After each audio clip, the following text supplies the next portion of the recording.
영국을 방문해 키어 스타머 총리와 만난 트럼프 미국 대통령은 상호관세 부과 시한을 사흘 앞두고 각국에 적용할 관세율을 언급했습니다. 이미 큰 거래는 끝냈고 200개 넘는 나라와 개별 협상을 할 수는 없다며 합의에 이르지 못한 대다수 국가의 상호관세율은 15에서 20% 사이일 거라고 했습니다. I just want to be nice.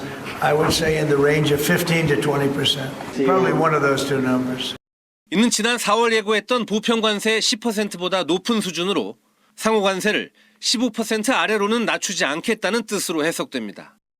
먼저 협상이 타결된 일본 유럽연합과 마찬가지로 한국이 협상 가능한 관세 최저 수준도 15% 정도란 얘기입니다. 트럼프 대통령은 현지 시각 28일 스웨덴 스톡홀름에서 시작된 미중 3차 고위급 무역 협상에도 시장 개방 압박을 이어갔습니다. Finished. They opened up their country. They were very closed. I'd love to see China open up their country. 베센트 미국 재무장관과 허리펑 중국 국무원 부총리는 첫날 5시간가량 회담하며 양국의 관세 유전 연장 방안을 논의한 것으로 알려졌습니다. 미중은 지난 5월 1차 협상을 통해 서로 100% 넘게 부과하던 관세를 90일간 대폭 낮추기로 합의한 상태입니다. 希望美方同中方一道，落实两国元首通话达成的重要共识。 미국과 중국 간 관세 유전은 다음 달 11일까지입니다. 이번 3차 회담을 통해 양국이 휴전 기간 3개월 연장을 목표로 하고 있다고 로이터 통신은 전했습니다. 워싱턴에서 KBS 뉴스 김경수입니다. 대통령실은 미국과의 관세 협상을 위한 대응책 마련에 분주했습니다. 이재명 대통령도 관계부처 장관은 물론 참모들로부터 보고를 받고 협상 전략을 논의했습니다. 특히 주말 사이 우리 정부가 제시한 한미 조선산업 협력 방안에 대한 미국 측 반응을 확인한 것으로 전해졌습니다. 이 대통령은 끝까지 국익을 위해 최선을 다해달라고 주문했습니다. 미국의 통상 압박에서 시작된 관세 협상은 정부와 재계는 물론이고 여야가 초당적으로 공동 대응해야 할 사안입니다. 대통령실은 미국 측 압박이 거세다며 농축산물 시장 개방이 논의되고 있다는 점을 재확인했습니다. 농축산물에 대한 요구가 있는 것도 사실입니다만 가능한 국내 산업 보호를 위해서 양보의 폭을 최소화하기 위해서 노력하고 있다는. 각국이 쌀과 소고기 시장 개방을 협상 카드로 쓰는 상황에서 우리만 버틸 수만은 없는 상황인데 대신 조선업 협력 확대 등을 지렛대로 압박 수위를 낮춰보겠다는 전략입니다.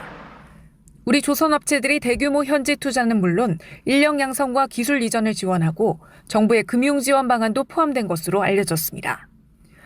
동맹과 안보 부문의 기여도를 통상협상 관계자들에게 충분히 전달하는 것도 과제입니다. 정부는 일본과 유럽연합 등이 합의한 15% 관세율은 지킨다는 목표인데 오는 31일 한미 재무 외교수장이 각각 워싱턴 DC에서 만나 최종談判에 나섭니다. KBS 뉴스 손서영입니다. 미국 자동차 시장에서 지난해 한국산 차량 판매액은 380억 달러, 유럽, 일본과 함께 사실상 대미 자동차 수출 빅3에 속합니다. 가격이 5%가량 저렴한 게 경쟁력이었는데 일본, EU와 같은 15% 관세를 얻어내지 못하면 얘긴 달라집니다.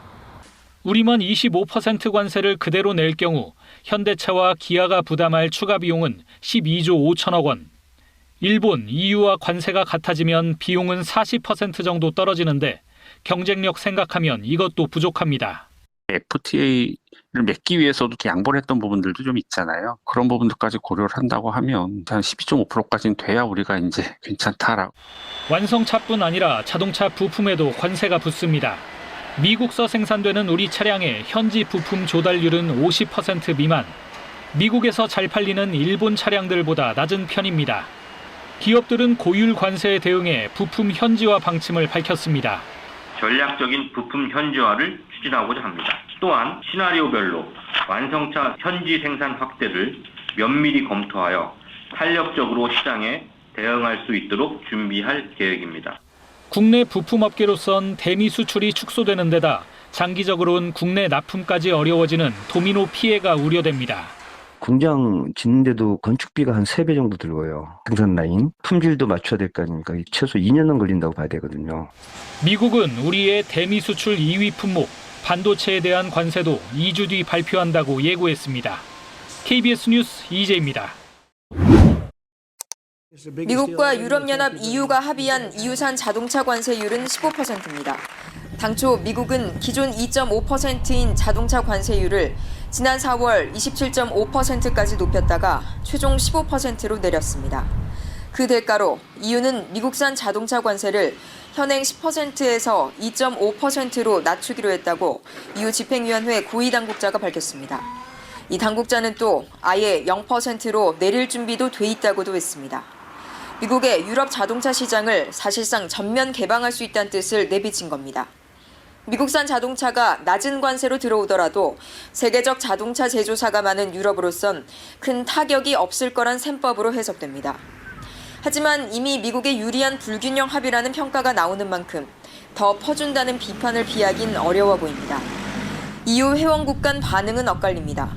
자동차가 수출 주력 업종인 독일은 최악은 피했다며 안도하는 분위기입니다. sondern für unsere Kernsektoren geworben, für die Automobilindustrie, für Pharma, für Maschinen- und Anlagenbau. 반면 프랑스는 강하게 반발하고 있습니다.